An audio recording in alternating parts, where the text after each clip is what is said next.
BPJS Kesehatan Sumbaksel masih menunggu konfirmasi resmi dari BPJS Pusat terkait tindakan dengan adanya pembatalan kenaikan iuran BPJS Kesehatan oleh Mahkamah Agung. Keputusan ini membuat BPJS Kesehatan nantinya harus mengembalikan iuran peserta mandiri seperti semula, dan masyarakat diminta untuk menunggu terkait hal tersebut. Pembatalan kenaikan iuran ini berdampak pada kerugian BPJS Kesehatan di seluruh wilayah yang sebelumnya defisit. Jadi memang kita sendiri dari pihak BPJS Kesehatan sampai saat ini belum menerima salinan putusan dari MA tersebut. Jadi kita posisinya memang masih menunggu dari salinan putusan MA tersebut untuk nanti kita kaji lebih jauh, dan juga mungkin akan ada koordinasi dengan kementerian terkait, baru nanti akan ada tindakan selanjutnya lah dari putusan tersebut.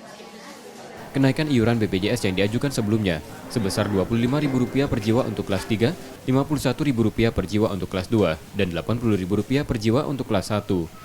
Kenaikan tersebut menyusul defisitnya BPJS Kesehatan sebesar Rp32 triliun pada 2019 lalu.